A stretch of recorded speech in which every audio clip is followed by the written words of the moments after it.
Wananchi katika vijiji vinavyounganisha kata ya Nalingu iliyopo wilaya ya Mtwara mkoani humo kwa pamoja wamemkataa mwekezaji wa kigeni ambaye amefika kwenye kata hiyo kwa lengo la kulima kilimo cha mwani.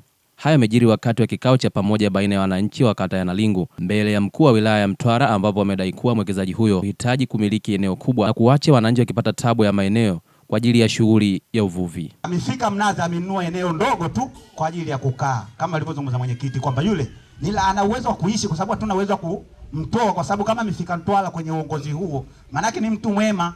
Tumekaa naye, ameanza kununua maganda ya kumbwa, sijui na minunduni. Siku tatu ameacha mabwabwalaka, yani mabwabwalaka ni vumbi za bahari ambazo zinaelea tu. Hata sisi alipokinunua kidogo alituchanganya. Mheshimiwa, ninachokuambia amenunua kama mwezi miwili, amegaili. Sisi tukaenda Ngao kuchukua maganda ya kumbwa, kufika huko akasema ni migaili. Lakini mara ya kwanza alisema anafanyaje? Ananunua.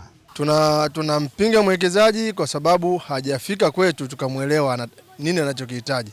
Lakini pia tulipomfuata baada ya kufanya naye vikao, baadhi ya watu wakagundua kwamba anachotaka kukifanya kitatuathiri sisi kama wavuvi, kwa sababu mwani anataka kupanda ni maji mengi, ni tofauti na mwani ambao tumeuzoea. Mwani anataka kupanda ni maji kama pima 10 au pima 5, pima 7.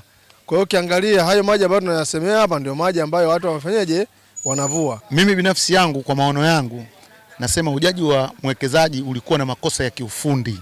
Kwa nini nasema makosa ya kiufundi? Mwekezaji akishapokelewa huko TIC anatakiwa ashuke kwenye maeneo husika, mkoani, wilayani, halmashauri, lakini katani, lakini na kwenye kijiji ama mtaa husika ambao yeye anataka kufanya uwekezaji.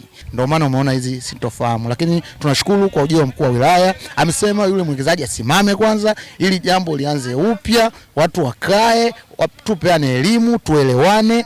Wananchi sisi tukiona mwekezaji anatija tutakubaliana naye. Upande wake diwani wa kata hiyo ameeleza kuwa kutokana na uwepo wa mwekezaji huyo ilisababisha mtafaruku baina ya wananchi, huku akieleza kuyafanyia kazi maagizo yaliyotolewa na mkuu wa wilaya ya Mtwara. Kwa hiyo hali kiukweli haikuwa mzuri. Sasa nichukue nafasi hii moja kumshukuru mkuu wa wilaya kwa kuja kuwasikiliza wananchi wa kata ya Nalingu, na amewasikia yale ambayo wameeleza, lakini na yeye ametoa maelekezo ambayo sisi kama viongozi wa kata tumeyapokea hayo maelekezo na tutaenda kuyafanyia kazi. Upande wake mkuu wa wilaya ya Mtwara ameeleza kuwa changamoto hiyo imejitokeza kutokana na viongozi kutoshirikisha wananchi juu ya uwepo wa mwekezaji huyo, huku wasijue faida ya uwepo wake.